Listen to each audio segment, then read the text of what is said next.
الحمد لله رب العالمين والصلاة والسلام والتحية والإكرام على أشرف الأنبياء والمرسلين وعلى آله الطيبين الطاهرين المعصومين ولعنة الله على أعدائهم أجمعين. أما بعد فقد قال الله تبارك وتعالى: يا أيها الذين آمنوا اتقوا الله وكونوا مع الصادقين. صلوات.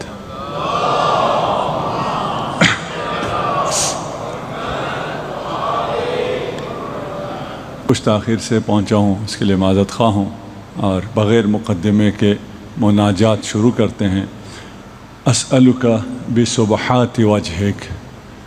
اگر کل کی مجلس یاد ہو تو کل امام خوف اور رجا کے درمیان توازن پیدا کرنے کی کوشش فرما رہے تھے، یعنی ہم پیدا کر سکیں، امام تو ہم میں پیدا کرنے کی کوشش فرما رہے تھے، اور اس حالت سے، اس آہ من قلت الذات سے جب انسان سوچتا ہے تو اس کی بہت ہمت ہو تو وہ یہی کہتا ہے کہ میرے گناہ معاف ہو جائیں، مجھے کوئی مختصر سی زندگی اچھی یہاں مل جائے، تھوڑا بہت مجھے جنت مل جائے، جو انسان کے ذہن میں آتا ہے۔ اور جس جگہ سے لے کے چلے ہیں وہاں سے ہم ہوں تو ہم شاید یہاں بھی نہ پہنچ سکیں، اتنی امیدواری بھی نہ ہو کہ خدا ہمارے اعمال کو، ہمارے نمازوں کو، ہماری عزاداری کو قبول فرمائے۔ جب یہ حقیقت عبودیت، عظمت خداوندی سامنے آتی ہے، اس کے بعد پھر لگتا ہے کہ ہم سے تو کچھ بھی نہیں ہو پائے گا، لیکن آپ نے اپنے آپ کو جس کے حوالے کیا ہے وہ بہت عظیم ہستی ہے، وہ دیکھیے آپ کو کہاں پہنچا رہی ہے۔ اسألک، اب اس مکالموں سے یا ان مناجات کے الفاظ سے، جملوں کے بعد آپ یہاں کہاں سے کہاں پہنچ گئے ہیں، انہی مناجات سے پہنچ رہے ہیں۔ اسألک بسبحات وجہک۔ اب میں نعمتیں نہیں مانگ رہا، میں جنت نہیں مانگ رہا، میں عقبہ نہیں مانگ رہا، میں گھر گاڑی نہیں مانگ رہا، میں کیا مانگ رہا ہوں؟ میں مانگ رہا ہوں خدایا مجھے اپنی زیارت کرا دے،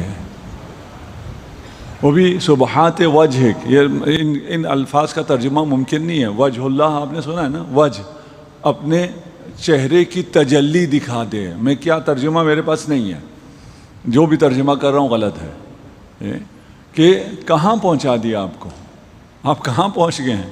اب یہ دنیا کی چیزیں ہیچ ہو گئی ہیں، یہ جتنی مخلوق ہے وہ سب ہیچ ہو گئی ہے، جتنی نعمت ہے وہ سب فنا ہو گئی ہیں۔ اب آپ کا مطلوب کیا ہے؟ سبحات وجہ ہے۔ خدایا مجھے خود تو چاہیے، تیری زیارت چاہیے۔ کہاں پہنچے آپ؟ وَبِأَنْوَارِ قُدْسِكَ۔ اب جب چہرہ کہا، وجہ کہا، تو ہم بہت محدود سے، عجیب سے انسان ہیں، ہمیں کچھ سمجھ میں واقع نہیں آتا ہے۔ امام اب سمجھانا چاہ رہے ہیں کہ یہ جو تو چہرہ کسی کا دیکھتا ہے اور ایک مادی چہرہ، اس کی بات نہیں ہو رہی، اور مجھے انوار قدس کے جو قدسیت اگر سمجھ میں آتا ہے، اس کی وجہ سے آپ کو مادیت سے ہٹا رہے ہیں کہ چہرے کا نور وہ بھی نور قدسی، نہ کہ نور مادی۔ مجھے یہ عنایت فرما۔ اب اس منزل پر میں خود نہیں ہوں، میں آپ کو کہاں سے لے کے جاؤں گا؟ وَأَبْتَهِلُ إِلَيْكَ، مجھے بھی تو امام نہیں بولتے ہیں نا۔ اور یہاں جو میں اس منزل پہ پہنچ گیا ہوں کہ میں تجھ سے تیری زیارت کی تمنا کر رہا ہوں، مانگ رہا ہوں، تو یہ نہیں ہے کہ پھر میں بہت خوش ہو گیا ہوں، میں اب بھی اپنی حقیقت کو جانتا ہوں۔ وَأَبْتَهِلُ، اور میں گریہ کر رہا ہوں، زاری کر رہا ہوں، بِعَوَاطِفِ رحمتک۔ یہ جو میں اتنا اترا رہا ہوں یہ اس وجہ سے ہے کہ تو رحیم ہے۔ یہ جو میں نے مطالبہ کر دیا ہے کہ مجھے تو چاہیے، یہ اس لیے کہ میں گریہ و زاری کر کے تیری رحمت سے اتنے بڑے انعام کا مطالبہ کر رہا ہوں۔ اللہ اکبر۔ وَلَطَائِفِ بِرِّكَ، کہ تیرے احسان کے لطائف کے ذریعے، تو لطیف بھی ہے اور محسن بھی ہے، احسان کرنے والا ہے۔ تو پھر احسان کرنے والا بھی جب اتنا عظیم ہے تو اس سے بڑی چیز مانگنی چاہیے، چھوٹی چھوٹی چیزیں اس سے کیا مانگنا۔ اس سے یہ غلط فہمی نہ ہو کہ یہ چھوٹی چیز ہم نے کسی اور سے مانگنی ہے، نہیں، یہ چھوٹی چیزیں ہیں، بڑی چیزیں ہیں، سب اسی سے مانگنی ہیں، لیکن جب اس مرتبے پہ پہنچ گئے ہیں، مناجات کر کے اس درجے قرب پہ پہنچ گئے ہیں، تو پھر جو مانگنا ہے وہ پھر بڑا مانگنا ہے، اور جب بڑا مل جائے، جب خدا آپ کا ہو جائے، تو پھر باقی سب آپ کا تو خود بخود ہو گیا، پھر تو کوئی یہ نہیں ہے کہ میں نے چھوٹی چیزیں نہیں مانگی ہیں۔ کچھ بچے ہوتے ہیں، انہیں جب کہیں نا شب قدر میں 2 دعائیں قبول ہوتی ہیں، 3 دعائیں قبول ہوتی ہیں، وہ کہتے ہیں میں دعا کرتا ہوں خدا میری ہر دعا قبول ہو جائے، اور بہت ذہین بچے ہوتے ہیں۔ وہ اللہ دین کا چراغ ملا ہے، 3 خواہش، پہلی خواہش یہ کرو کہ میری ہر خواہش پوری ہو جائے، وہ تو ایک خواہش سے پوری نہیں ہوتی نا، وہ تو کہانی ہے، لیکن یہ کہانی نہیں ہے، یہ حقیقت ہے، یہاں آپ کی ہر خواہش پوری ہو سکتی ہے۔ ہر خواہش کیسے پوری ہوگی؟ جس کے ہاتھ میں قدرت ہے اس کے ہو جاؤ، وہ تمہارا ہو جائے۔ صلوات پڑھ دیجیے محمد و آل محمد۔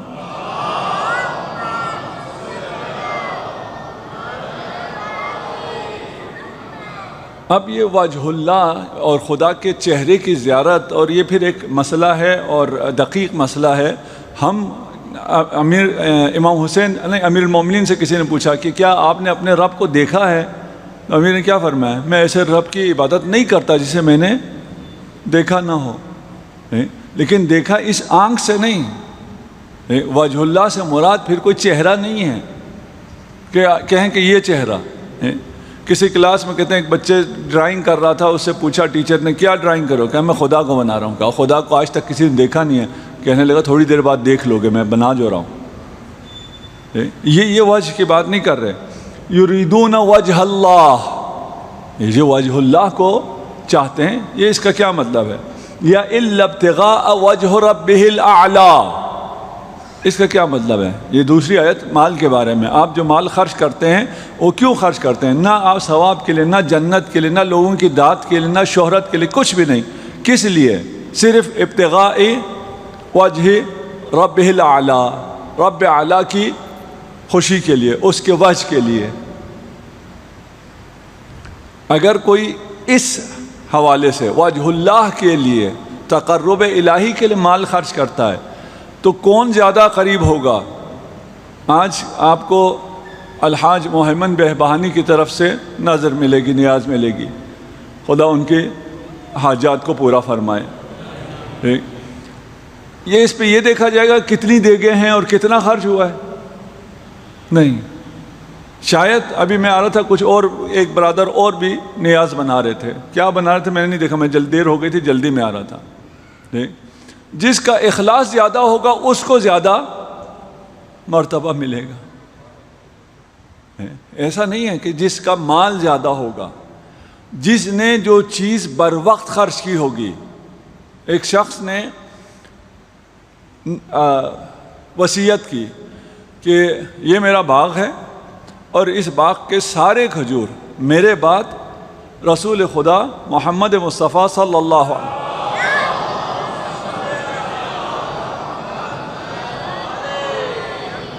امیر المومنین کے ساتھ میرے باغ میں تشریف لا کر یہ سب غریبوں میں تقسیم کر دیں۔ کتنی بڑی سعادت ہے۔ مرنے کے بعد آپ کے باغ کا سارا جو کھجور ہے وہ غریبوں میں تقسیم کرو۔ تقسیم کرنے والا کون ہے؟ محمد علی رسول خدا تشریف لائے، تقسیم کر دیا۔ امیر المومنین ساتھ ہیں، تقسیم کر رہے ہیں۔ آخر میں ایک کھجور کا دانہ جو زمین پہ گرا ہوتا ہے، آدھا صحیح ہے آدھا خراب ہے، کوئی فقیر بھی اس کو لینے کے لیے تیار نہیں ہے۔ جب سب تقسیم ہو گیا تو رسول خدا نے ارشاد فرمایا یہ کھجور کا دانہ اگر وہ اپنی زندگی میں اپنے ہاتھ سے تقسیم کرتا تو اس کا ثواب اس تقسیم سے جو میں نے آ کے اس کی طرف سے اس کا پورا باغ عطیہ کیا ہے، تقسیم کیا ہے، اس کا ثواب زیادہ ہوتا یہ ایک آدھے کھجور کا۔ اللہ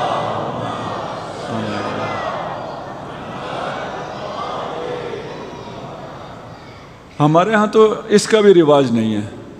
عتبات میں باقی جو عرب ورلڈ ہے، جو نزدیک ہیں ائمہ سے، وہاں اس بات کا بہت رواج ہے کہ ہر شخص اپنا ثلث تو یقیناً وصیت کر کے جاتا ہے۔ سلس سے زیادہ کی وصیت ہو نہیں سکتی، ورثہ راضی ہو جائے تو ہو جاتی ہے. وہ اپنے سلس کی وصیت کر کے جاتا ہے کہ میرے بعد یہ جتنا خدا نے مجھے دیا ہے اختیار کہ یہ میں اپنے لیے لے جا سکتا ہوں، وہ تو میں لے جاؤں نا. سلس اگر سلس سمجھتے ہیں 1/3، 1/3 آپ کو اختیار ہے کہ آپ مرنے کے بعد اپنے ساتھ لے جا سکتے ہیں، اور جہاں چاہیے وہاں خالی چلے جاتے ہیں. یہ جو لے جا سکتے ہیں یہ بھی لے کے نہیں جاتے ہیں. لیکن اس سے بہتر کیا ہے؟ اپنی زندگی میں خود اپنے ہاتھوں سے خرچ کرو. جو اپنی زندگی میں اپنے ہاتھوں سے خرچ کرے گا اس کی زیادہ فضیلت ہے. اب یہ وجہ اللہ کیا ہے اور یہ سبحات الوجہ کیا ہے، اس کو میں سمجھا نہیں سکتا. کیوں نہیں سمجھا سکتا؟ اس کو سمجھانے کے لیے شاید یہ مثال آپ کو مدد کرے، مجھے ہی مدد کرے. ربی ارنی کیف تحیی الموتی، کس نے کہا؟ حضرت ابراہیم نے. حضرت ابراہیم نے کہا کہ اے رب میں دیکھنا چاہتا ہوں تو اموات کو، موتا کو، مردوں کو کیسے زندہ کرے گا. حضرت ابراہیم کو شک تھا؟ نہیں، شک نہیں تھا. پھر کیوں دیکھنا چاہتے تھے؟ وہ خدا کے تجلی دیکھنا چاہتے تھے. خدا کے تجلی میں سے بڑی تجلی کیا ہے؟ مردوں کو زندہ کرنا. وہ فعل خدا دیکھنا چاہتے تھے. وہ خدا کو کن فیکون کہتے ہوتے دیکھنا چاہتے تھے. رب ارنی کیف تحیی الموتی. یہ کام مشکل ہے. ایک مشکل کام خدا کی قدرت سے کیسے انجام پاتا ہے یہ حضرت ابراہیم دیکھنا چاہتے تھے. خدا نے کیا کیا؟ اس مشکل کام کو، جو میرے ذہن میں، حضرت ابراہیم کے ذہن میں یہ بڑا مشکل کام ہے. کیسے ہو سکتا ہے ایک مردہ ہو جائے اس کو زندہ ہو جاؤ کہنے سے وہ زندہ ہو جائے، اس کو آواز لگائیں تو وہ زندہ ہو جائے؟ یہ اتنا مشکل کام کیسے ہوتا ہے یہ دیکھنا تھا. خدا نے کیا ارشاد فرمایا؟ میں نہ فقط اس پہ قادر ہوں کہ اس مردہ کو خود آواز دوں تو یہ زندہ ہو جائے گا، میں یہ طاقت تجھے بھی دے سکتا ہوں، تو آواز دے یہ زندہ ہو جائے گا. یہ قدرت، یہ خدا کی اس قدرت کو اگر آپ نے اس کو ایکسپیرینس کر لیا کہ آپ کو یہ طاقت ملی ہے، خدا کے پاس کتنی طاقت ہوگی. واقعہ آپ کے پیش نظر. صلوات پڑھ دیجئے محمد و آل محمد.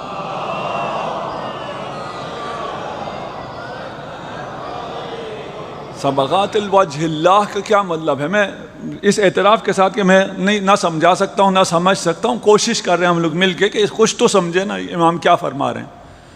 اس کا مطلب ہے صرف تیرے لیے. سبغات وجہ اللہ یعنی صرف اور صرف تیرے لیے. آپ جس کو چاہتے ہیں آپ اسے دیکھنا چاہتے ہیں. کیوں دیکھنا چاہتے ہیں؟ صرف دیکھنے کے لیے. اس کو دیکھ کے مزہ آتا ہے. والدین بیٹھے اپنے بچے کو کیوں دیکھنا چاہتے ہیں؟ کیوں کال پہ بات کرنا چاہتے ہیں؟ بس بات ہو جائے مزہ آتا ہے، نظر آ جائے مزہ آتا ہے. کچھ اور کرنا ہے، کچھ پیسے لینے ہیں اس سے نہیں، اس کو دینے نہیں، نہ اس کو ضرورت ہے نہ آپ کو ضرورت ہے. ٹھیک، بس نظر آ جائے.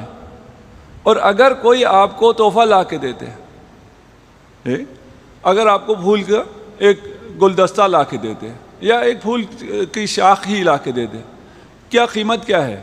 یہ وقی آپ کا 1000-1500 میں مل جاتا ہے. ایسی پھول آپ کو اپنے چمن سے مل جاتا ہے، شاید 100 روپے بھی اس کی قیمت نہ ہو. لیکن جسے آپ وہ دیتے ہیں اگر وہ آپ کو چاہتا ہے، آپ اسے چاہتے ہیں، تو وہ پھول پھر کاغذ کتابوں میں محفوظ بھی کیا جاتا ہے. اس کی قیمت کتنی ہوتی ہے؟ اس جیسا پھول 1000 روپے میں ملتا ہے، 100 روپے میں ملتا ہے. لیکن وہ پھول جو آپ کو آپ کے محبوب نے دیا، آپ کتنے میں دیں گے؟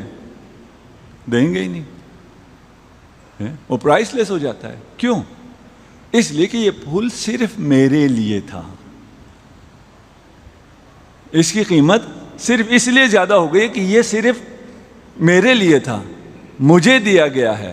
اگر آپ اپنے کسی عمل کو پرائس لیس کرنا چاہتے ہیں تو اس عمل کو صرف اللہ کے لیے کرو.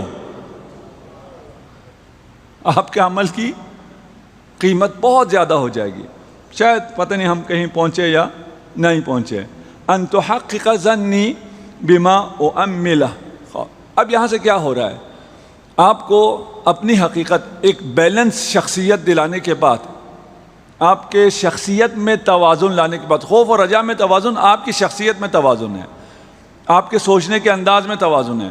وہ توازن لانے کے بعد آپ کو اس معراج پہ پہنچا دیا کہ آپ وجہ اللہ کے علاوہ کسی چیز پر راضی نہیں ہو رہے۔ پھر ہو سکتا ہے خدا کہے کہ تو اپنی آرزو دیکھ اور اپنے اعمال دیکھ، اپنی حیثیت دیکھ اور اپنے آرزو کی بلندی دیکھ۔ اس کا کیا حل ہے؟ اس کا حل کیا ہے؟ اسی سے دعا کرو، خدایا میرا جو حسن ظن ہے تیرے بارے میں کہ تو اپنا دیدار مجھے کرا دے گا، اس حسن ظن کی لاج رکھ لے۔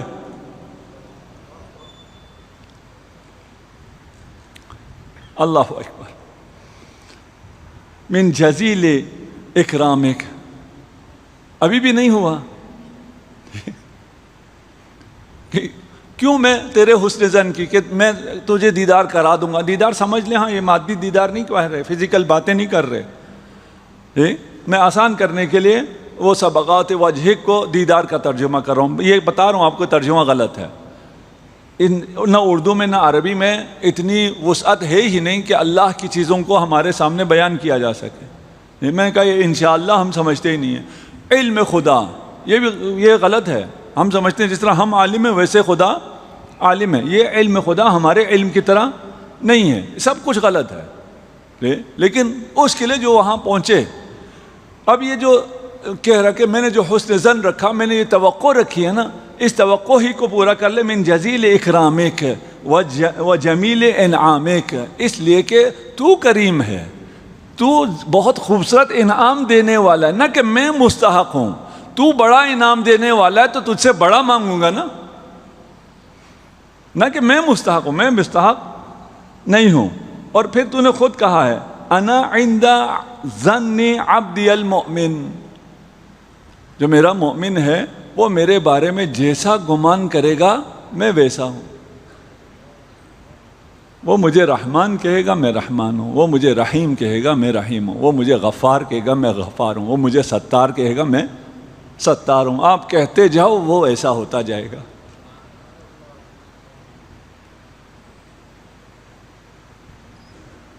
کیا رب پایا ہے آپ نے، اور کیا امام ملا ہے آپ کو۔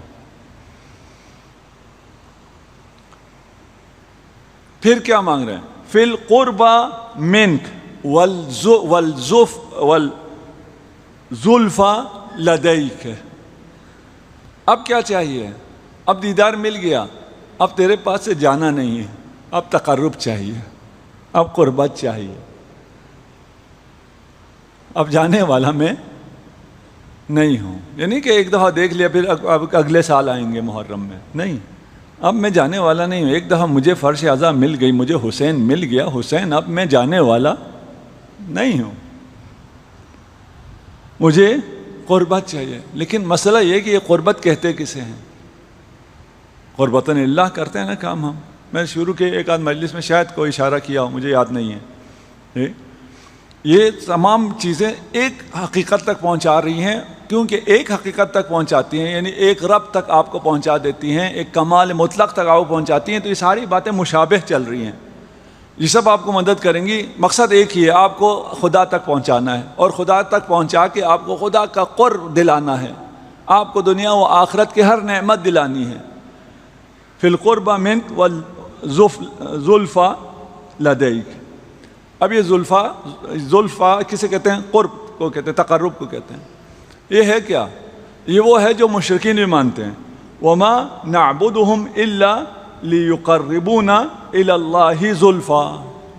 ہم یہ جو بتوں کی پوجا کرتے ہیں یہ تقرب الی اللہ کے لیے کرتے ہیں۔ اب ان کے کانسیپٹ غلط ہے کہ یہ بت اللہ کی بیٹیاں ہیں، کیونکہ یہ اللہ کی بیٹیاں، ان کے ساتھ ہم اچھا کریں گے تو یہ ہمیں اللہ کے نزدیک کریں گے۔ وہ بھی اللہ، ہاں کوئی بھگوان یا فلان نہیں، اللہ ہی کو مانتے تھے یہ مشرکین۔ اور مشرکین آج کل کے بہت سے مسلمین سے زیادہ اللہ کو مانتے تھے۔ وہ یہ کام اللہ سے کا تقرب حاصل کرنے کرتے تھے۔ غلط تھا ان کے، وہ نہیں کہہ رہا کہ بات صحیح ہے، غلط تھا، لیکن ہم میں سے بہت سے مسلمان جن کا اللہ کا تقرب ان کا مسئلہ ہی نہیں ہے، ان کی زندگی میں کہیں بھی یہ نہیں ہے کہ مجھے اس کام سے اللہ کا تقرب حاصل ہو جائے، نہیں، بالکل بھی ان کا یہ مسئلہ ہی نہیں ہے۔ ان سے تو یہ مشرکین اچھے ہیں۔ آج کل جو ہمارے معاشرے میں شرک اور غلو پھیل رہا ہے، وہ شرک اور غلو مشرکین کے دور میں بھی نہیں تھا۔ آج کل جو اللہ کی اہانت کر کے شرک کیا جا رہا ہے، اس دور میں کوئی مشرک ایسا نہیں تھا۔ تمام مشرک اللہ کا احترام کرتے تھے اور ان بتوں کے ذریعے اللہ تک پہنچنا چاہتے تھے۔ یہ تقرب کا مفہوم میں بتانا چاہ رہا ہوں کہ مشرکین کے ہاں بھی تقرب کا مفہوم تھا، لیکن کیونکہ صحیح نہیں تھا اس لیے بتوں کے ذریعے پہنچنا چاہتے تھے۔ چلے ہمارے ہاں تقرب کا کیا مفہوم ہے؟ کچھ لوگ یہ کہتے ہیں کہ تقرب کا مطلب یہ ہے کہ آپ کمال حاصل کرو۔ جب آپ کمال حاصل کرو گے تو جتنا آپ کمال حاصل کرو گے اتنا آپ کمال مطلق سے قریب ہو جاؤ گے۔ بھئی آپ نے خدا سے قریب ہونا ہے، وہ کمال مطلق ہے۔ اس کمال مطلق سے قریب ہونے کے لیے آپ کو بھی کوئی کمالات حاصل کرنے پڑیں گے۔ آپ اپنے بساط کے مطابق اگر کوئی کمالات حاصل کریں گے تو اس کمال مطلق سے جتنا قریب ہوتے جائیں گے اتنا تقرب بڑھتا جائے گا۔ اس لیے آپ نماز قربتاً اللہ پڑھتے ہیں تاکہ آپ کا اخلاص بڑھ جائے، آپ کی عبودیت بڑھ جائے، آپ میں احسان کرتے ہیں، لوگوں کو کھلاتے ہیں تاکہ آپ کا احسان کا جو صفت ہے اس میں تکامل حاصل ہو جائے۔ لیکن یہ صحیح ہے یا صحیح نہیں ہے؟ یہ صحیح نہیں ہے۔ کیوں؟ اس لیے کہ اس کا کمال اور میرا کمال، میں جو کمال حاصل کروں وہ اور جو وہ کمال مطلق ہے، اس میں کوئی مقایسہ ہے کہ میں کمال کے اس اسٹیج تک پہنچ گیا ہوں، اس کے بعد میں خدا سے اتنا قریب ہو گیا ہوں؟ میں پہنچا پا رہا ہوں؟ جی، میرا کمال ہیچ ہے، کچھ بھی نہیں ہے۔ اللہ کے کمال کے مقابلے میں اگر بات کرتے ہیں تو کچھ ہے ہی نہیں، صفر کیا مائنس میں ہے۔ اس کو میں کہوں دو لائنیں ہیں، یہ اللہ کے کمال کی لائن ہے اور یہ میرے کمال کی لائن ہے، ان دو لائنوں کو میں دیکھوں یہ اتنا ہو گیا، یہ اتنا ہو گیا، اس لیے یہ اس کے نزدیک ہے، یہ صحیح ہے۔ اگر پھر بھی نہیں سمجھ میں آ رہا تو میں تھوڑا اور آسان کرتا ہوں۔ لا یقاس بآل محمد من هذه الامہ احد۔ اللہ کے ساتھ نہیں قیاس سمجھتے ہیں کہ یہ اللہ کا کمال اتنا، میرا کمال اتنا، میرا کمال اتنا، علی کا کمال اتنا، نہیں، مقایسہ نہیں کیا جا سکتا۔ تم کہاں، علی کہاں؟ اس امت میں کوئی بھی، اس امت کو پوری کی پوری امت کو ایک طرف رکھو، اس کے بعد اگر آل محمد سے مقایسہ کرو پھر بھی کوئی مقایسہ بنتا ہی نہیں ہے۔ کیوں؟ اس لیے کہ تمہیں جو بھی نعمت ملی ہے آل محمد سے ملی ہے، تمہیں جو بھی کمال ملا ہے آل محمد سے ملا ہے، تم میں جو بھی خوبیاں ہیں ولایت آل محمد کی وجہ سے ہے۔ اللہ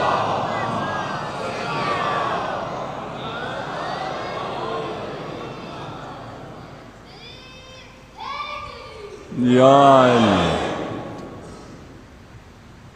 بس یہ معنی صحیح نہیں ہے کہ ہم میں کوئی کمال ہے اور وہ کمال ہم جتنا جتنا کمال حاصل کرتے جائیں گے اتنا اتنا ہم اہل بیت سے قریب ہوتے جائیں گے۔ نہیں بھائی، تم کہاں، اہل بیت کہاں؟ جب اہل بیت سے ہمارا کوئی مقایسہ نہیں ہے، ہمارے سے پوری امت کا، تو ہم ایک فرد کا خدا سے کیا مقایسہ ہے، خدا سے کیا قیاس ہے کہ ہم کمال میں خدا سے نزدیک ہونا شروع ہو جائیں؟ یہ معنی صحیح نہیں۔ اور بھی معنی ہیں جو صحیح نہیں ہے، ہم آ جاتے ہیں، ہمارے پاس وقت بھی کم رہ گیا ہے۔ پھر معنی کیا ہے؟ خدا کے قرب کا مطلب قرب مکانی بھی نہیں ہے۔ قرب مکانی سمجھتے ہیں نا، کہ مکان کے اعتبار سے ابھی آپ مجھ سے قریب ہیں، آپ مجھ سے دور ہیں، یہ مکان کے اعتبار سے دور نزدیک ہیں۔ خدا تو ہر جگہ ہے، خدا ہر جگہ ہے، اور خدا کوئی مادی وجود نہیں ہے کہ اس جگہ ہو اور اس جگہ نہ ہو۔ یہ مکان کے لحاظ سے کوئی قرب اور بعد نہیں ہے۔ کمال کے لحاظ سے تو وہ ایسا ہے جو پہنچا جا سکتا ہی نہیں ہے۔ پھر کس اعتبار سے ہے؟ اس اعتبار سے ہے کہ میں اگر اسے بات کرنا چاہوں تو وہ میرے قریب ہو اور میں مناجات بھی کر لوں تو وہ سن لے۔ قرب کا مطلب یہ ہے کہ میں اپنے آپ کو یہ اجازت دوں کہ میں اللہ سے بات کرنا چاہوں تو اللہ سے بات کر سکوں۔ ایک گھر میں دو چار اولاد ہوتی ہے، ان 4 اولاد میں سے ایک باپ کے نزدیک ہوتا ہے. کیا مطلب ہوتا ہے نزدیک ہونے کا؟ اس کا کمرہ باپ کے کمرے کے نزدیک ہوتا ہے؟ نہیں. نزدیک کا مطلب یہ ہے کہ جو بات اس نے کہنی ہے وہ یہ کہہ سکتا ہے، جو منوانی ہے یہ منوا سکتا ہے. تو اللہ سے تقرب کا مطلب یہ ہے کہ جو اللہ سے منوانا چاہو منوا لو. منوا سکتے ہیں ہم.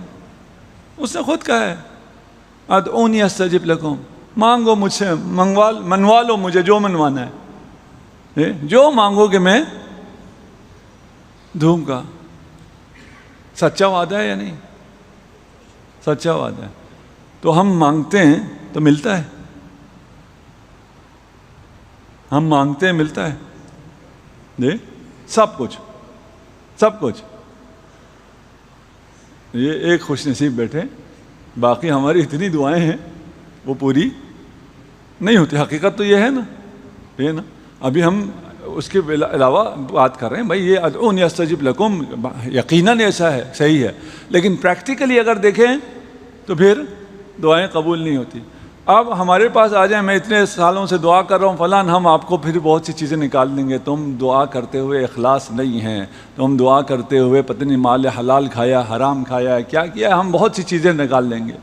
ہیں بھی ہاں، یعنی کہ ایسا نہیں ہے، ایسا ہے کہ کچھ چیزیں ایسی ہیں جو دعا کو قبول ہونے سے روکتی ہیں. لیکن یہاں جو خدا کہہ رہا ہے ادعونی استجب لکم، اس میں کوئی قید، کوئی شرط نہیں ہے کہ نیک لوگ آئیں گے دعا کریں گے تو میں مانوں گا. نہیں، جو بھی آ جائے، جو بھی جب بھی دعا کرے میں اس کی دعا قبول کروں گا. ابھی وقت کم رہ گیا، میں اس کو کھولوں گا نہیں، اس کو ہم نے بیان کیا ہوا ہے پہلے. اس کا مطلب یہ ہے کہ تم جو بھی مانگو گے، جب مانگو گے میں اسے سن لوں گا. خدا کا سننا جواب ہے. آپ اپنی درخواست دینا چاہتے ہیں، اگر کسی جج کو دینا چاہتے ہیں، کسی چیف جسٹس کو دینا چاہتے ہیں، کسی صدر کو دینا چاہتے ہیں، بے شک اس نے پورٹل بنایا وہ اس تک پہنچتا ہے؟ نہیں پہنچتا. آپ کو لاکھوں جتن کرنے پڑتے ہیں تب جا کے صرف وہ پہنچ جاتا ہے. اس تک پہنچنے کے بعد وہ پڑھتا ہے؟ خود نہیں پڑھتا، سٹاف رکھا ہوا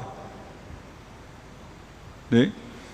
خدا کی بارگاہ تک آپ جب جو کہیں وہ اسی وقت پہنچ جاتا ہے. بات پہنچ گئی، اب اس کے پاس دینے کے لیے ہے نہیں. اس نے جو بجٹ بنایا ہوا اس میں وہ آئے گا یا نہیں آئے گا؟ آپ کی جو ڈیمانڈ ہے اس کے پاس ہے. دینے سے کم ہو جائے گا؟ کم بھی نہیں ہوگا. وہ کریم نہیں ہے، کریم بھی ہے. سخی نہیں ہے، سخی بھی ہے. پھر کیسے ہو سکتا ہے آپ کے بعد اس تک پہنچے، اس کے پاس ہو، وہ کریم بھی ہو، وہ سخی بھی ہو، اور وہ آپ کو نہ دے؟ ہو سکتا ہے؟ نہیں ہو سکتا. پھر اگر ایسا ہے تو پریکٹیکلی جو ہم دیکھتے ہیں وہ کیا ہے؟ کبھی جو مانگ رہے ہوتے ہو، ایک بچہ رو رہا ہے، یہ بچہ مثلا روئے کہ مجھے بھوک لگ رہی ہے چاکلیٹ دو. ماں کو پتہ چل جائے کہ اسے بھوک لگ رہی ہے، وہ چاکلیٹ کی جگہ اسے دودھ دے دیتی ہے، جو اس کے لیے فائدہ مند بھی ہے. بھوک کی وجہ سے اس نے پی بھی لیا، اس وقت تو پی کے سو گیا، صبح اٹھتے ساتھ پھر بھی روئے گا میں نے چاکلیٹ مانگا تھا نہیں دیا. ہمیں بہت کچھ مل رہا ہوتا ہے جو ہم خدا کو پتہ نہیں کہ کیا چاہیے اسے، وہ آپ کو مل رہا ہوتا ہے، آپ کہتے ہیں مجھے نہیں ملا یا میرے مصلحت میں نہیں ہوتا. یہ بچہ چاقو جو مانگ رہا ہوتا ہے ماں نہیں دیتی، ماں کے پاس چاقو بھی ہے، دینے میں کوئی مشکل بھی نہیں ہے. مشکل یہ کہ بچہ اپنے آپ کو کہیں کاٹ ڈالے گا. تو خدا آپ کے لیے قربت کا مطلب یہ ہے کہ آپ خدا کے اتنے نزدیک ہو جائیں کہ خدا سے جو کہنا چاہیں کہہ سکیں، خدا سے جو چیز مانگنا چاہیں مانگ سکیں. اگر آپ مانگ سکیں، کہہ سکیں، ادھر تو مسئلہ ہی کوئی نہیں، ادھر تو کوئی مسئلہ نہیں.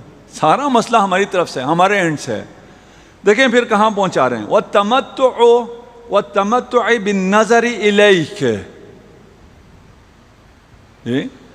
میرے پاس ابھی اگر ٹائم ہوتا یا بورڈ ہوتا میں ساروں کو کنیکٹ کر کے آپ بتاتا کہ امام آپ کو کہاں لے کے جا رہے ہیں، لیکن جو معنویت کے ساتھ کنیکٹ ہو رہے ہیں، جو امام کے ساتھ جڑ گئے ہیں، وہ پتہ نہیں کہاں پہنچ گئے. میں بہت پیچھے رہ گیا ہوں کہ مجھے اب تجھے دیکھنا ہے. دوبارہ واپس آ گئے، الفاظ بدل کے. مجھے تو چاہیے، مجھے اور کچھ بھی نہیں چاہیے. فار من سخطک الی رضاک.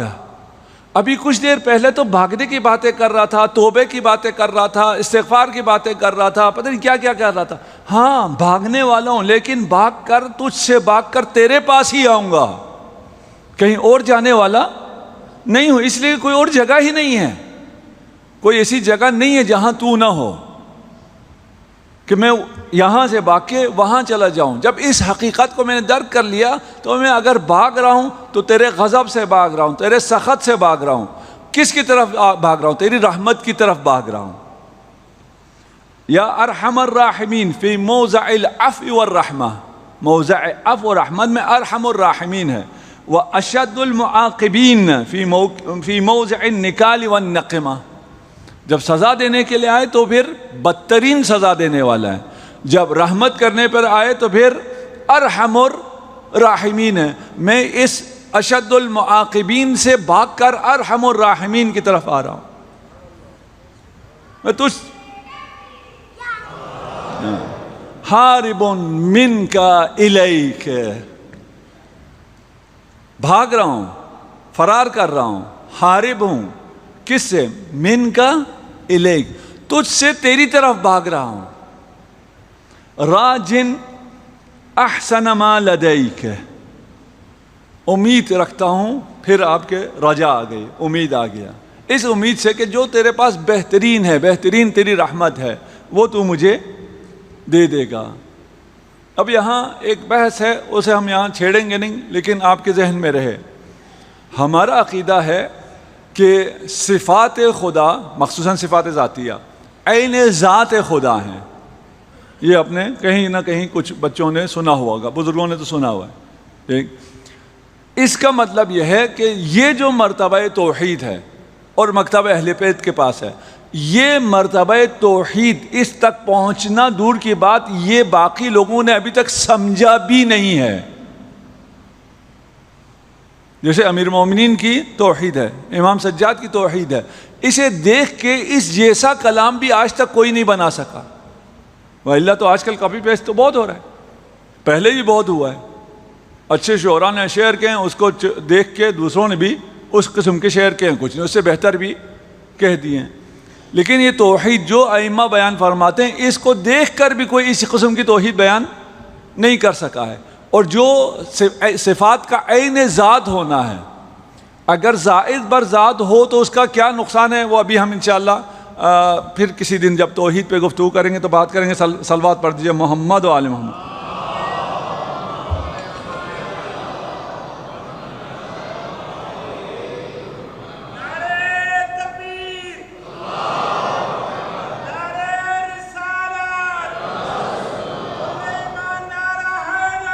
یا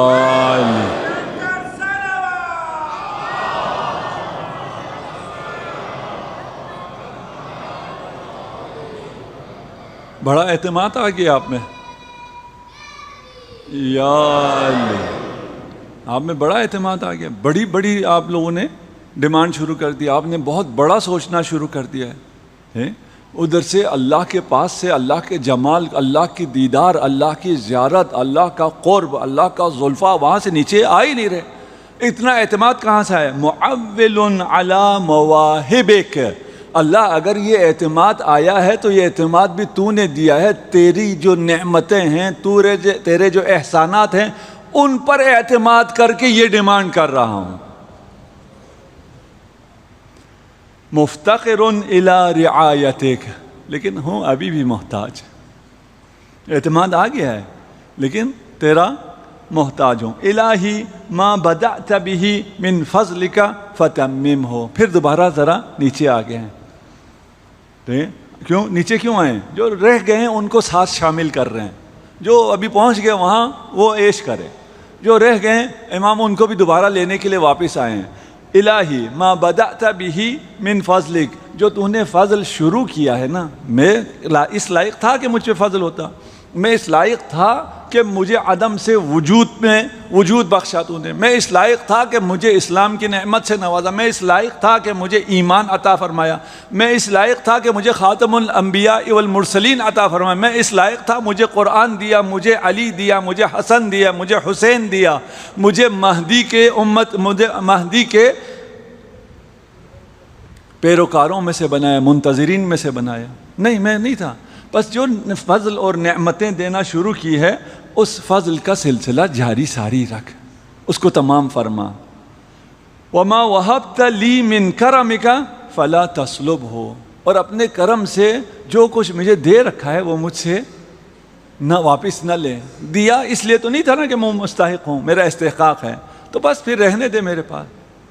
وَمَا سَتَرْتَهُ عَلَيَّ بِحِلْمِكَ فَلَا تَهْتِكْهُ، میری دوسری جگہوں پر بھی ہے کہ میری جو برائیاں ہیں وہ اتنی ہیں کہ اگر زمین کو پتہ چل جائے تو میں دس جاؤں، آسمان کو پتہ چل جائے تو آسمان میرے اوپر خراب ہو جائے، لیکن تجھے پتہ ہے، تو نے پھر بھی مجھے اپنا بندہ رکھا ہوا ہے، تو نے سب سے ان گناہوں کو اور ان خرابیوں کو پوشیدہ رکھا ہوا ہے۔ میرے اسی جلد کے نیچے جو چیزیں ہیں، یہ اگر خون نکل آئے تو ابھی سب اس سے پاک کریں اور بھاگیں، اسی ہاتھ کو لوگ چومتے بھی ہیں، کیوں؟ یہ جو نجاست ہے اندر اس کے اوپر تو نے پردہ ڈالا ہوا ہے، اور وہ بھی کیا خوبصورت پردہ ڈالا ہوا ہے۔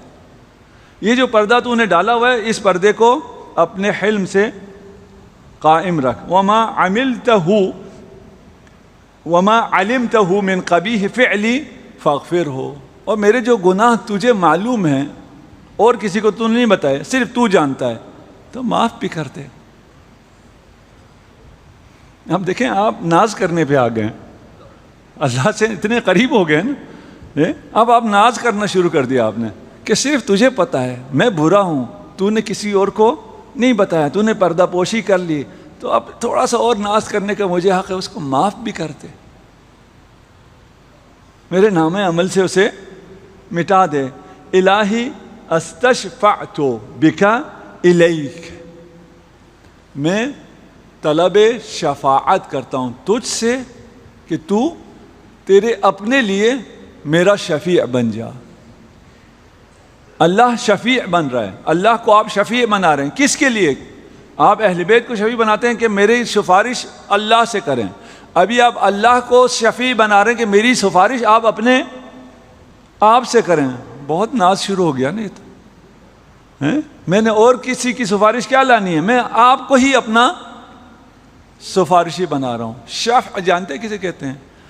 ایک مائک یہ ہے، آواز صحیح نہیں آ رہی، شفاعت کرو، شفع کرو، ایک مائک اور لگا دو، آواز ٹھیک جائے گی، شفاعت اسے کہتے ہیں۔ اگر پہلا مائک آنا ہے تو یہ شفاعت نہیں ہے، یعنی پہلے کچھ ہونا چاہیے، اس کے ساتھ اگر اس کی بنا پر آپ کی آواز نہیں پہنچ رہی، اس کی بنا پر آپ کو جنت نہیں مل رہی، لیکن ہے آپ کے پاس، آپ اس پہ ایک چیز اور رکھ دیں گے، سفارش رکھیں گے تو آپ کو جاب مل جائے گی، آپ کو جنت مل جائے گی۔ جن کے پاس کچھ بھی نہیں ہے انہیں شفاعت ملے گی؟ انہیں شفاعت نہیں ملے گی۔ اور یہاں جو شفاعت آپ کہہ رہے ہیں کہ میں خدا کو ہی شفیع بنا رہا ہوں، باقی بھی اگر آپ محمد و آل محمد کے پاس جائیں گے شفاعت کے لیے، ان کو بھی خدا نے ہی شفیع بنایا ہے، وہ بھی اللہ ہی کی شفاعت ہے۔ اور شفاعت کا مطلب کیا ہے؟ شفاعت کا مطلب یہ ہے، مثلا فرض کیجئے آپ کسی کا، کیونکہ ہمارا پڑھانے سے تعلق ہے، آپ کسی کا ایگزام لے رہے ہیں اور وہ آپ چاہتے ہیں یہ کسی طرح پاس ہو جائے، ابھی تک جو میں نے 3 سوال پوچھے ہیں اس کی بنیاد پہ تو یہ فیل ہے، لیکن آپ چاہتے ہیں کہ یہ کسی طرح پاس ہو جائے، آپ کیا کرتے ہیں؟ آپ چوتھا سوال بھی کرتے ہیں، وہ چوتھا سوال کیا ہے؟ شفاعت ہے، شاید اس کا جواب دے دے تو یہ پاس ہو جائے، وہ بھی نہیں دے سکا، آپ 5واں سوال کر لیتے ہیں۔ تو جو اچھے استاد ہوتے ہیں وہ اس طرح کرتے ہیں، اسٹوڈنٹ کیا سمجھتا ہے؟ وہ سمجھتا ہے یہ تو مجھ پہ زیادہ سختی کر رہا ہے، باقیوں سے 4 سوال پوچھیں، مجھ سے 6 پوچھیں، بھائی 6 اس لیے پوچھیں کہ تو کچھ جواب دے اور چلا جا۔ شفاعت کا مطلب، یعنی خدا خود شفاعت کا مطلب کیا ہے؟ یہ اپنے عمل کے مطابق تو جنت نہیں جا سکتا، اگر یہ کچھ کرے کا کیا مطلب ہے؟ شفاعت طلب کرے، شفاعت کا اہل ہو، شفاعت طلب کرے تو میں اسے شفاعت دے دوں گا۔ اور یہ تھوڑا مشکل تھا نا کہ اللہ کو شفیع بنانا خود اللہ کے لیے، یہ مشکل تھا، اللہ نے آپ کے لیے آسان کر دیا، محمد و آل محمد کو شفیع بنایا۔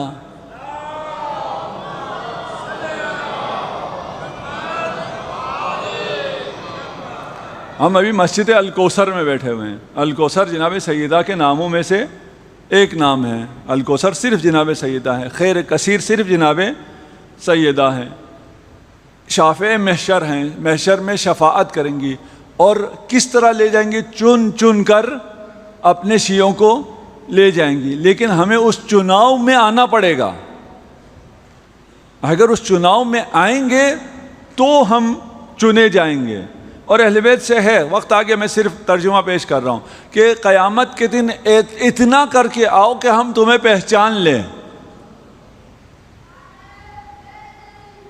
یا اللہ، اتنا عمل کر کے آؤ کہ ہم تمہیں پہچان لیں۔ ہماری پہچان کیسے ہوگی؟ شناختی کارڈ تو وہاں نہیں چلے گا، ہم وہاں اپنے اعمال کی وجہ سے مجسم ہوئے ہوں گے۔ قبر میں ہے کہ کچھ جائیں گے تو ایک بہت خوبصورت جوان آئے گا، آ کے اس سے باتیں کرے گا، قبر کی وحشت دور ہو جائے گی، اس سے پوچھے گا تو کون ہے؟ کہے گا میں تیری نماز ہوں۔ آپ کی شکل نماز سے بنتی ہے، اگر آپ نمازی ہوں تو آپ کی شکل اتنی بن جائیں گی کہ اہل بیت آپ کو پہچان لیں گے۔ یہ خدا کا کرم ہے، اہل بیت کی شفاعت بھی خدا ہی کی شفاعت ہے، خدا کی اجازت کے بغیر کوئی شفاعت نہیں کر سکتا ہے۔ خدا کرے ہم قیامت کے دن شافع محشر کی شفاعت میں شامل ہو جائیں، ہمیں دنیا میں زیارت امام حسین، آخرت میں شفاعت امام حسین نصیب ہو۔ جب حسین زیارت کے مشتاق ہوتے تھے رسول کے بعد، جب حسین رسول کی زیارت کے مشتاق ہوتے تھے تو آ کے علی اکبر کی زیارت کر لیا کرتے تھے، اس لیے کہ اس دنیا میں دو ہم شکل پیمبر ہیں، کوئی ہم شکل نہیں ہو سکتا۔ اللہ کی مشیت کے علاوہ صرف دو ہم شکل پیمبر ہیں، ایک علی اکبر اور ایک امام زمان۔ اگر ہمیں پیغمبر کی زیارت کرنی ہے تو دعا کرو ہمیں امام زمان کی زیارت نصیب ہو جائے۔ جو بھی شہید آیا، اب وقت آ گیا، جو بھی شہید آیا امام نے اسے فوراً اجازت نہیں دی، لیکن جب علی اکبر آئے تو امام نے فوراً اجازت دے دی۔ باپ ہے، وہ بھی مہربان باپ ہے، لیکن خدا پہ اور دین خدا پہ قربان کرنے کے لیے اکبر کو فوراً اجازت دی، ساتھ ہی کہا جس نے تمہیں پالا ہے اس سے بھی جا کے اجازت لے لو۔ علی اکبر خیموں میں جاتے ہیں، اور مقتل نے یہاں عجیب جملے لکھے ہیں کہ اس ودا کے اور اس کا جو احوال ہے وہ میں آپ کو نہیں سناتا، صرف اتنا ہے کہ خیمے کا پردہ بار بار ہٹتا تھا، علی اکبر باہر آتے تھے اور کوئی بیوی علی اکبر کو تھام کر پھر اندر لے جاتی تھی۔ آخر میں مقتل کے الفاظ یہ ہیں کہ علی اکبر یوں نکلے جیسے گھر سے کوئی جنازہ نکلتا ہے۔ علی اکبر کو امام نے تیار کیا، گھوڑے پہ سوار کیا، علی اکبر چلے دنیا و مافیہا کو چھوڑ کر اپنے اس مقصد کی طرف جو شہد سے زیادہ شیرین ہے۔ ابھی جا رہے ہیں، ایک آواز آتی ہے مہلن مہلا، علی ذرا آہستہ، مڑ کے دیکھا تو حسین پیچھے تشریف لا رہے ہیں۔ کہا بابا آپ نے اجازت دے دی تھی۔ فرمایا علی اکبر اگر عالم غربت میں تمہارا جوان بیٹا موت کی طرف جا رہا ہوتا، اجرکم علی اللہ۔ بہت سخت ہیں علی اکبر کے مصائب، مجھے نہیں پتا میں نے کیسے پڑھنا ہے۔ علی اکبر نے داد شجاعت دینا شروع کی۔ کربلا کی تاریخ میں پہلی دفعہ ہوا ہے کہ امام کا جی چاہا کہ یہ جو گیا ہے شہادت سے پہلے ایک دفعہ واپس آ جائے اور ایک دفعہ اور میں علی اکبر کو نزدیک سے دیکھوں۔ لیلا سے کہا ماں کی دعا رد نہیں ہوتی.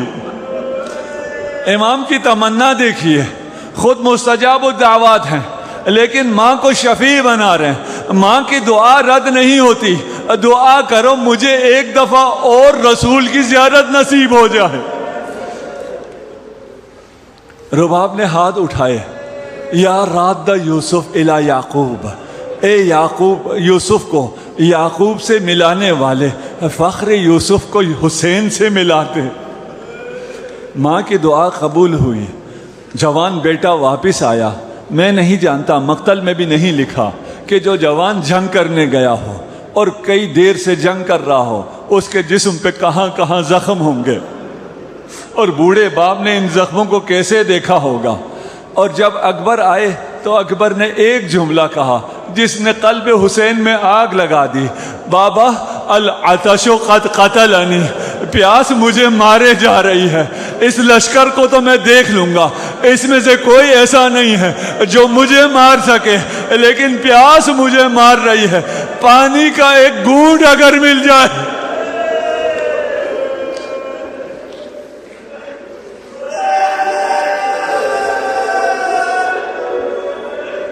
آخری خواہش دشمن کی بھی پوری کی جاتی ہے.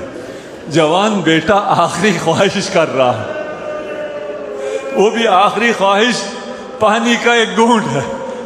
جب حسین پورا نہ کر سکے تو حسین نے ایک جملہ کہا، علی اکبر بنی اکبر ہاتھ لسانک، اپنی زبان دینا. علی اکبر نے اپنی زبان دی.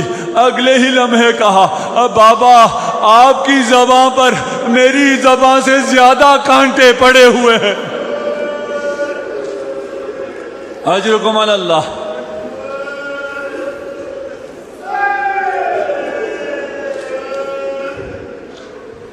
علی اکبر دوبارہ روانہ ہوئے.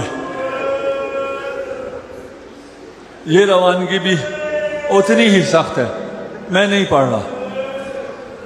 وہ وقت بھی آیا جب ایک لائن کہتا ہے کہ میں جاؤں گا، میں اس پر وہی وار کروں گا جو حبشی نے حمزہ پہ کیا تھا. یہ دوسرا شخص اس سے کہتا ہے کہ یہ اکیلا جوان ہے، پیاسا ہے، زخمی ہو چکا ہے، کچھ دیر میں یوں ہی گر جائے گا، تو کیوں جائے گا، کیوں جا کے مارنا چاہتا ہے؟ کہتا ہے ایک تو اس کا نام علی ہے، دوسرا یہ حسین کا بیٹا ہے. یہ لائن گیا، اس نے پیچھے سے چھپ کے وار کیا.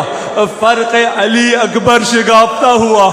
علی اکبر کو علی یاد آ گئے، آنکھوں سے خون نکلا، راستہ نہ دیکھ سکتے تھے. راہوار نے خیام کی طرف آنے کی بجائے لشکر اعداء کا رخ کیا. مقتل کے جملے ہیں، جب علی لشکر اعداء میں گر گیا چاروں طرف سے انہوں نے گھیرا. اب علی اکبر زخمی ہے. فقطعوه بسیوفہم اربا اربا. علی اکبر ابھی زندہ ہے. لعینوں نے اپنی تلوار سے علی اکبر کے ٹکڑے ٹکڑے کر دیے.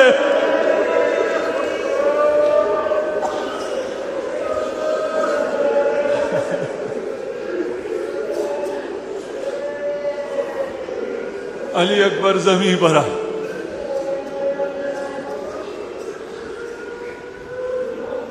میرے گلے میں دم نہیں ہے، نہ جانے وہ قوت علی اکبر کے گلے میں کہاں سے آئی. اس پیاسے گلے سے یہ آواز کیسے نکلی؟ آخری بار بابا کو بلایا، السلام علیکہ یا ابتا. بابا جوان بیٹے کا آخری سلام قبول فرمائیں. وہ حسین جو عقاب کی مانند جاتا تھا اب کڑیل جوان کے لاشے پر جا رہا ہے. اب عقاب کی مانند نہیں جاتا، اب کہیں گرتا ہے، کہیں کھڑا ہوتا ہے، کبھی گھٹنوں کے بل چلتا ہے. بار بار زبان پہ علی ہے. بنی علی، قرۃ عینی علی، ثمرۃ فؤادی علی، میری جان علی، میری زندگی علی، میرا مان علی.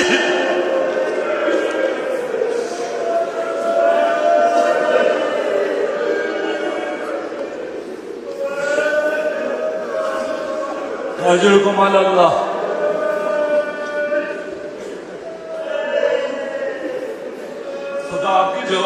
سلامت رکھے. میں کیسے کہوں؟ امام حسین جیسے بھی پہنچے، جب علی اکبر کے سراہنے پہنچے، باقی جتنے بھی شہید تھے، ہر شہید نے وقت آخر امام سے کوئی نہ کوئی مطالبہ کیا ہے، کوئی نہ کوئی چیز مانگی ہے. کسی نے کہا ہے اپنا چہرہ میرے چہرے پر رکھ دے، کسی نے کہا میں آخری زیارت کرنا چاہتا ہوں، کسی نے پوچھا میں نے وفا پوری کر دی، کسی نے کہا آنکھ صاف کریں. لیکن علی اکبر کچھ کہہ نہیں رہا، علی اکبر کچھ چھپا رہا ہے. جب پوچھا حسین نے علی اکبر کیا چھپا رہے ہو، ہاتھ سینے پہ رکھا ہے، اب بوڑھا باپ ہے دیکھ نہ پائے گا.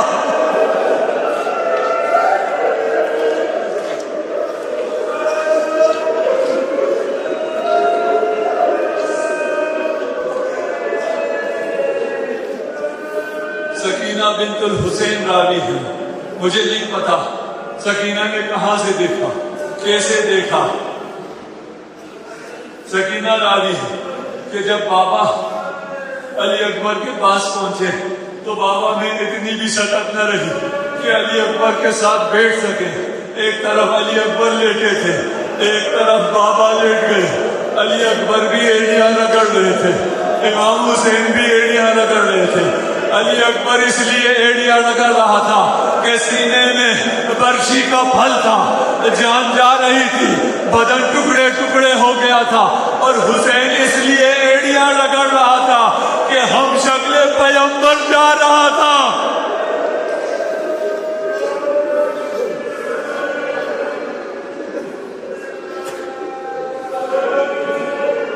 سکینہ کہتی ہے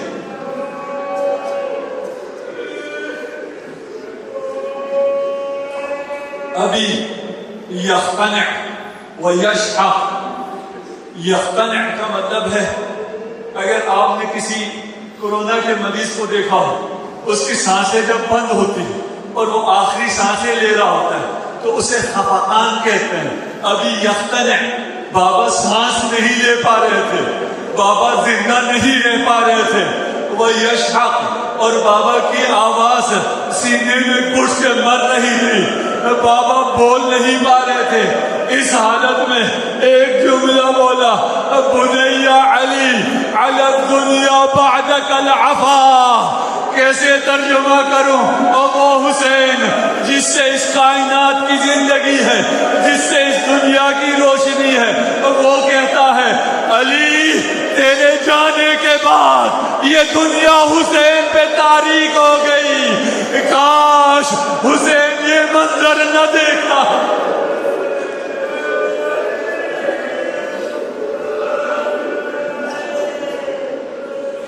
حسین کا امام وقت کا موت کی تمنا کرنا یہ کہیں بھی نہیں پایا جاتا. یہ وقت ایسا ہے جب زینب نے دل زینبیہ سے دیکھا کہ علی اکبر تو شہید ہو رہے ہیں، حسین بھی بچ نہیں رہے. یہ پہلی مرتبہ ہے جب زینب نے خیمہ چھوڑا ہے. میں آپ سے سوال کرتا ہوں، مخصوصاً اپنی بہنوں سے، اپنی ماؤں سے سوال کرتا ہوں جو اب آیا پہن کے آئی ہیں، جن کی چادریں ہیں، ان سے میں سوال کرتا ہوں آپ کربلا گئے ہوں گے، کہاں ہے ملت زینبیہ، کہاں ہے مقام علی اکبر؟ تقریباً 1 کلومیٹر کا راستہ ہے. آپ 1 کلومیٹر چھوڑ دیجئے، یہاں سے سمجھیے مسجد کے انتہا تک جانا ہے. جب حسین گئے، حسین سوار تھے، حسین کے ہاتھ میں تلوار تھی، حسین کا روب تھا، ذوالفقار کا روب تھا. لیکن مجھے ذرا سمجھاؤ، جب زینب خیمے سے نکلی ہے، جب نامحرموں کا مجمع ہے، زینب کیسے گئی؟ نہ جانے کتنی دفعہ گری.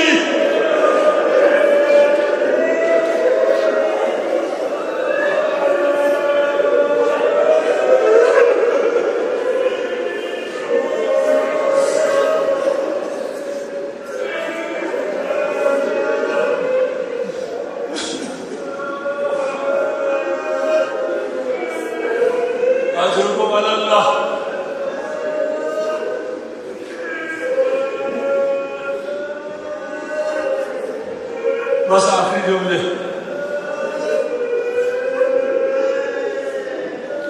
جب زینب آ رہی تھی تو فکر بھائی کی تھی. واہ اخا بھیا اپنا خیال کیجیے، وقت کے امام اپنا خیال کیجیے، امام صبر کیجیے.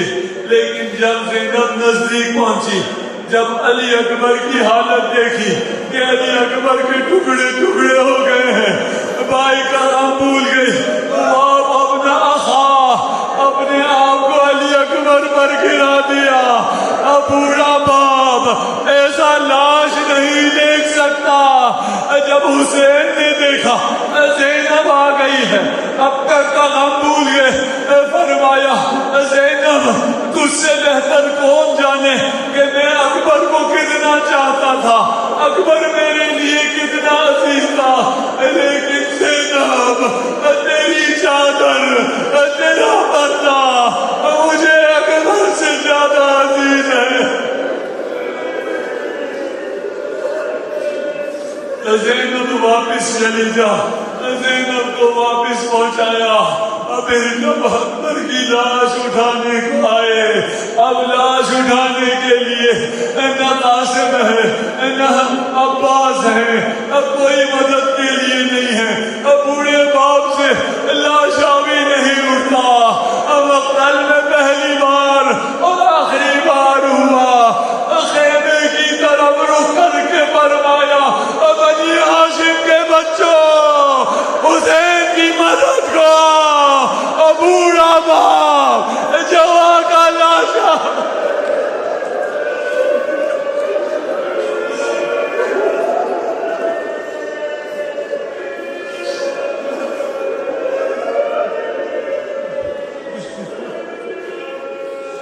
عالم الذي نظر. انا لله وإنا إليه راجعون.